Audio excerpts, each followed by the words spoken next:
Don't watch me, watch Nolazine TV. MobbGod checking in, and you are now watching Nolazine TV.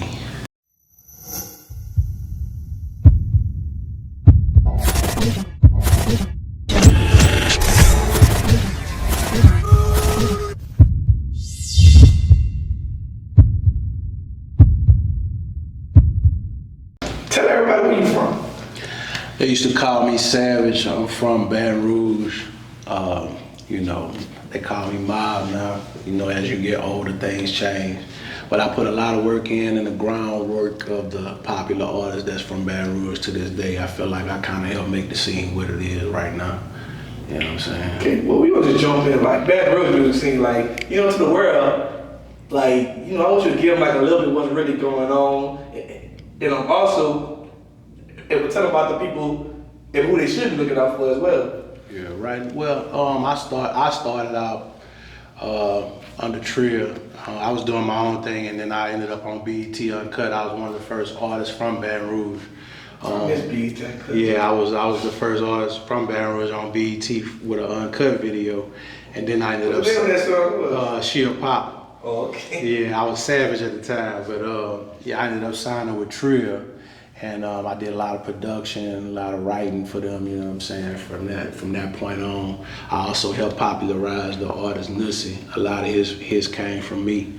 So, you know what I'm saying, at one point in time, one of my homeboys was tight with Nussie. I wouldn't work with him because there was a rumor floating over his head that he had something to do with Ivy, you know what I'm saying? So being that I'm from the top, I'm from South Baton Rouge, you know what I'm saying? Ivy was like a big homie to us. You know, I helped start the TBG movement, you know what I'm saying? With the production, anything that they rapped on pretty much was produced by me in the early stages. So, you know, from day one, you know what I'm saying? That's what my loyalty was. So when he cleared his name and, you know what I'm saying, I found out he didn't do it, you know what I'm saying? I ended up working with dude and helping him make some hits.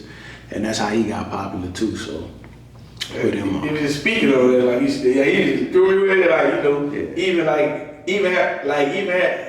even working with Nussie at the time and working with Trill. Yeah. And how difficult was that? Matter of fact, he made it even more awkward because like on one of his songs, he come on, he's talking about Savage on the track, Trill Ent, all on my hook, that nigga off the hook, you know what I'm saying? Like, they looking at it like, damn, you working with this nigga? But at the same time, like, bro was, he was a stand-up nigga, you know what I'm saying? He treated me, you know what I'm saying, with dignity and respect.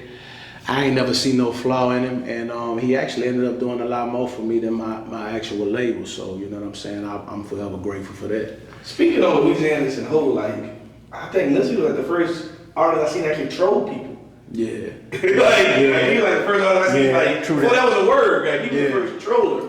Yeah, he I mean, that's how he was though, but like the thing was, like, if he rock with you, he gonna rock with you. He ain't fuck with you, then yeah, he gonna want you to know I don't fuck with you. You know what I'm saying? So that's just how he was, you know. But it was good to see his growth, but it also let me know as a producer and a person that helped write songs, you know what I'm saying, for a living. It let me know that I had what it took to help catapult people to the next level. So at one point in time though, after me and Nussie started working together, me and Boo kind of fell off a little bit, and I had to have a conversation with him. And once we got past that shit, Boosie ended up recording like 50 songs on all my tracks. He dropped like mixtape after mixtape. We ended up doing like 3 or 4 mixtapes straight, which is most of my beats. And so we ended up creating at that time, Devil Get Up Off Me. That's one of Boosie's biggest songs to this day. And I produced that just, in the studio by myself, just, you know what I'm saying, cooking up. And I really sat there with that song and just tried to make sure it was monumental, you know what I'm saying? I still feel like that's one of his biggest records. So, you know what I'm saying, like, I'm embedded in Baton Rouge history no matter what, you know what I'm saying? Whether they be trying to mention me or not, I'm still one of them people that put it. A mix of everything. You know what I'm saying? From Trill to Nussie to TBG, TBG to actually seeing the beginning with TBG when Young Boy was actually working with them. Yeah. So you've been, you the mix of everything. Yeah, really. TBG was way before Young Boy started rapping, yeah. though, you know what I'm saying? So like we was already established, you know what I'm saying? And I mean, Ivy was just a natural born leader, you know what I'm saying? Even from when we was kids, you know what I'm saying? You could tell dude kind of stood out. He always was about his business, about his money. just a natural born hustler. So you know. So like actually to Baton Rouge, you know, because I like, you know, if his name is just known through the whole Baton Rouge, like, you know, and what Ivy means to like Baton Rouge. First, well, actually what he means to Baton Rouge, and also what he means to Baton Rouge music scene, because like a lot of people say his name. The thing was, he didn't even record many songs. It's just that he was so solid. Your reputation really precedes you when you that nigga. You know what I'm saying? And we had to really convince him. Yeah, bro, you already got the name, you got the look. Woo, you need to be rapping. So you know, he really only wanted to rap to put everybody else on. So you know what I'm saying? At the end of the day, he still was gonna be If like, it wasn't his passion. nah, he still was gonna his whole plan was, his outlook was to be like Birdman, you see what I'm saying? Have his own label. He gonna rap, but he gonna put rap it on sometimes. Yeah, rap sometime. So you know, the songs he did do, we was like pushing him up to do it, you know what I'm saying? Shout out to DJ Wookie too, cause that's what we used to do everything at that Wookie studio. He was like one of the first people out of our city to have a studio. And it just so happened we was all from the same neighborhood. So TBG is Top Boy Gorilla. It's from the top side of the south side, you see what I'm saying? It's the top and the bottom. So, you know what I'm saying? Wookie was the first person with a studio, so we would all meet over there, nigga, ate together, you know what I'm saying? Spent all day together, worked together, hustled together, you know what I'm saying? Created memories, basically. So, yeah, it was up from there. Okay. And so, you know, and like while we on Baton Rouge, we seen everything, you know, earlier you were telling me about how you helped Lil Ivy get signed and things like that. So I want to know, you know, tell the world, and like how did even that came about? I knew Lil Ivy mom, and I saw he had already put one song together, you know what I'm saying? I had hit her up, I said, your baby trying to rap now? She was like, yeah. I said, well, shit, bring him over through the studio, let me, you know what I'm saying, work with him. And she was like, he out of town right now, but when he come back, I'm gonna bring him over to you. And she kept her word. And when he got back in town, we just been working ever since. And it's like, you know, like he a fast learner. So once you show him something, he pick up them concepts fast. He just started being able to put his own songs together. And eventually we got to the point where we got him signed. And you know, once he got signed, it's just been up from there, you know what I'm saying? So that meant a lot to me to get his son signed, being that, you know, he never met his dad. You know, he died maybe 2-3 weeks before he was actually born. Damn. So yeah, that's the cold thing about it. But at the same time, that meant a lot to me to help him get to where he at, because I started out doing my shit with his dad. And even in my first video shoot, like Ivy was trying to make sure we, you know, looked the part. If he had some jewelry or he had some, you know what I'm saying, cars to put in the video or something, whatever he could do, he wanted to make sure you look right. He wanted to see everybody winning, you know what I'm saying? Okay. Mm-hmm. So like growing up for you, like if who influenced you for us to even want to get in the music industry? I ain't gonna lie, bro. Like I've literally worked with everybody I grew up listening to. My biggest, if you know me, everybody know I'm a big Pimp C fan. The first time I met Pimp C, I didn't even have to introduce myself because I stuck my hand. I nigga like, yeah, I know who you is, nigga. Savage, BET Uncut, I've been checking you out. Yeah, so you know, I'm like, okay, well damn, the nigga who I look up to and idolize, that nigga know me, you feel me? So that was like one of the dopest moments in my life, because it's a guy on the Riding Dirty CD who be talking on the interludes.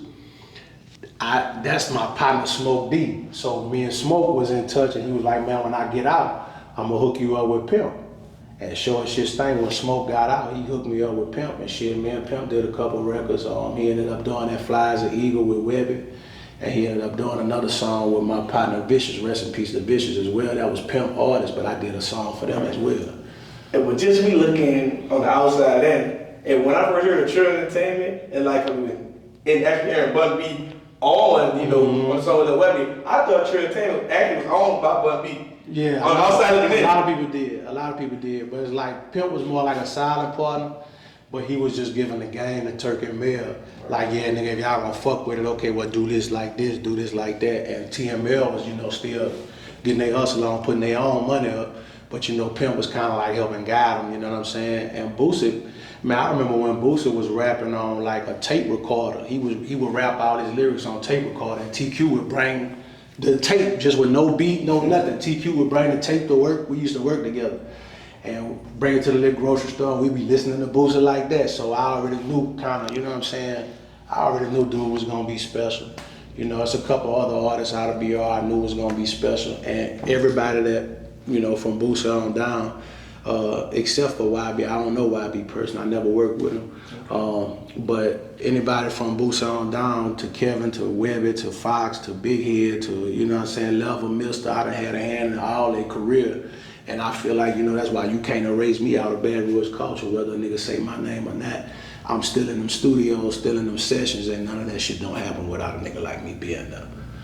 You know, well, you know, they always got that person who like been around everything, and like you know, a lot of people don't want to get a person the credit, but like, you know, people know like that person needs that credit.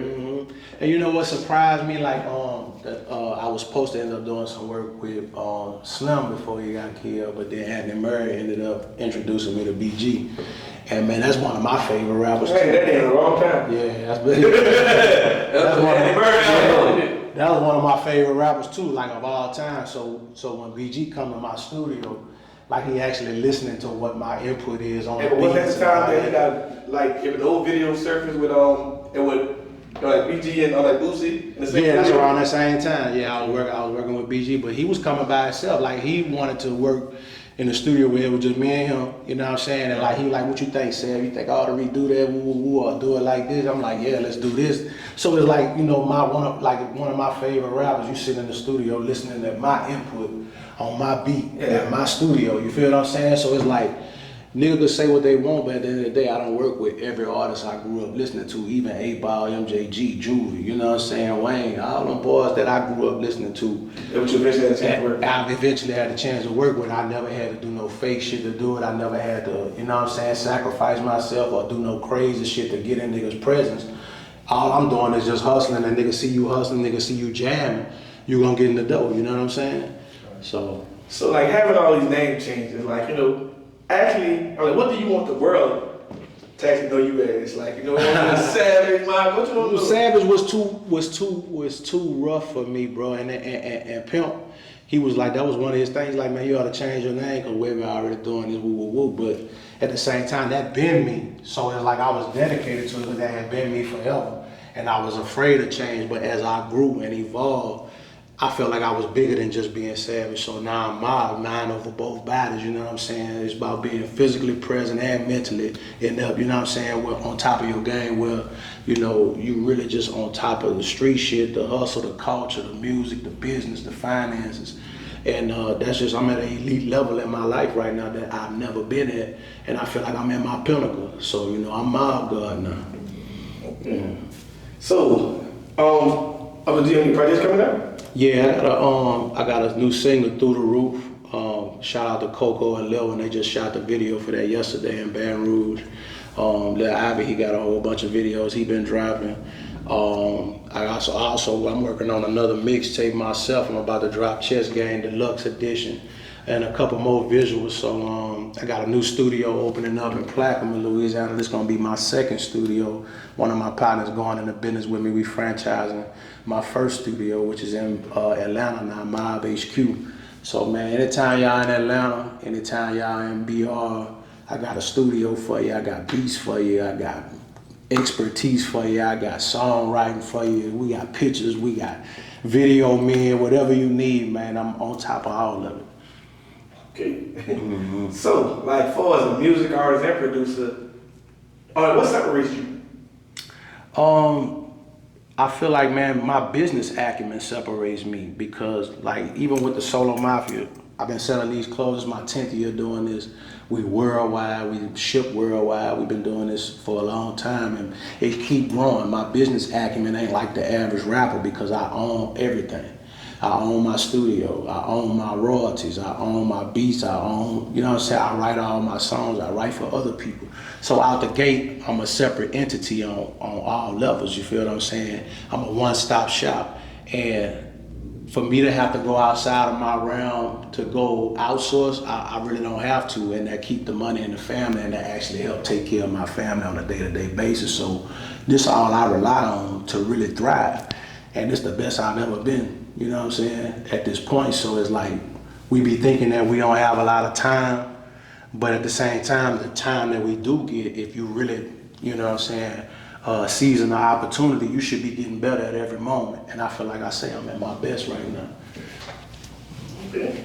So like being in the music industry, I mean, with 15 years, tell us what do you enjoy most about it, tell us what do you actually hate about it. What I enjoy most, I like breaking new artists. I like finding new artists that's been influenced by some of the people I've been influenced by, or me directly, and seeing them take it to another level. So it's like we never gonna run out of artists and ideas and different things to bring to music. What I dislike about it is how the industry, they pretty much encourage, without saying it, they encourage you to be in beef. They encourage you to have controversy going on because it's less money that they got to spend to market you if you already in some bullshit. So they just want to capitalize on the back end and make the money off your controversy, but they don't want to step in and be like, okay, well, we got to save dude life. Or we got to diffuse this shit before it go too far because we really want these artists to thrive. And at the end of the day, if you a popular artist and you dead, your label still eating off that shit. Forever. You feel what I'm saying? So they could care less whether you really live a full life or live to be an old man. They're gonna win either way it go. It's up to you to really sit there and be like, damn, I'm a business myself. Damn, I can't be out here tripping. I can't be out here, risking my life. I'm worth $2 million right now. I'm worth $5 million, or potentially, I'm making $500,000 a quarter. And when you start looking at yourself like a business, a lot of times you ain't gonna even want to put yourself in certain surroundings or certain atmospheres without thinking twice, you know what I'm saying? And when you start looking at yourself like a business, you begin to thrive and flourish like a business. Other than that, you're gonna just be a nigga doing rap. Okay. So, for Louisiana as a whole, do you feel like, is it ever gonna be a point on where like all the major cities and towns actually start really working with each other, like New Orleans to Baton Rouge to Lafayette to Appaloosa, etc.? Yeah, or when people like myself, when niggas stop holding their nuts on people like myself and allowing us to really, cause I'm one of them people, I don't go out my way to be cool with everybody. I just so happen to be cool with everybody cause I'm solid. You know what I'm saying? And if it's business to be handled, I'm gonna stand on it. And other than that, I don't get out of line with nobody. I definitely don't let nobody get out of line with me, but I know the pieces to put together to link the cities, to link the artists, and if we don't do that, then you're gonna always have the outside places coming in and sampling them beats and taking that style and winning with our shit. So if we don't capitalize off it, we can't say shit about them winning off it if we not doing what we supposed to do to organize the shit and take it to the next level. You just gonna have to watch them make money. So instead of doing that, they fucking with our shit, they taking our shit. Well, what the fuck are you doing to really organize and facilitate? Because the idea really ain't shit until it's applied. Knowledge really ain't shit until it's applied. You know what I'm saying? Applied knowledge is what, is worth of damn, not just having the knowledge, putting it to use. So yeah, when we do that shit, Louisiana gonna be a motherfucker. Okay. So, 3 years from now, where do you see your music career going? I'm going to the executive side. I'm gonna keep breaking new artists. I'm gonna keep, I eventually just wanna run my own label and have my own, set of artists, from everything to contemporary to R&B to perhaps gospel. I'm gonna always be doing music in some realm.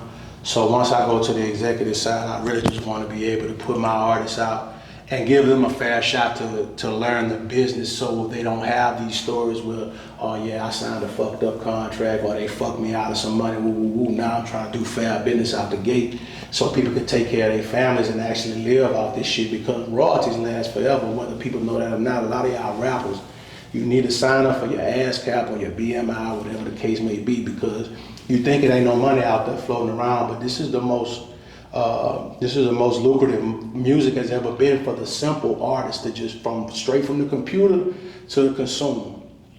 Your money coming back. So if you're not signing up for your rights and your royalties, you're slipping and you're missing out on money that's supposed to come right back to you. Okay. Hey, so I want you to give some advice on to a younger artist, younger producer, on trying to follow on your footsteps. The best advice for me, I would say, man, you gotta stay consistent. You have to do this shit every day to really become an expert at it. And they say, you know, you become an expert when you commit 10,000 hours to some shit. Try to do 20,000 hours, try to do 30,000, you know what I'm saying? The more you know your craft, the less people can tell you about it.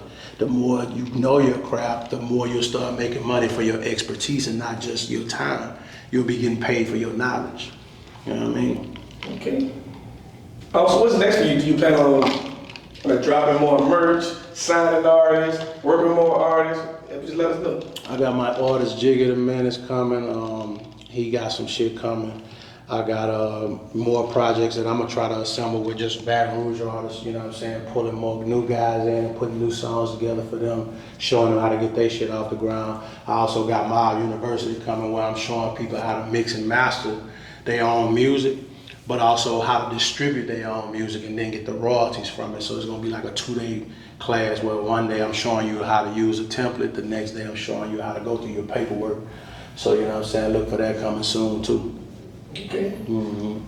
And also, but last but not least, tell everybody, what can they find you on social media and just other music platforms? You can follow me on everything at MobbGod, MobbGod. That's on Twitter, that's on Instagram, Facebook, the whole nine. All right, we done. I appreciate it. Nolazine, make them scream. Nolazine. Make them SCREAM. Scream. Nolazine, make them scream. You heard me.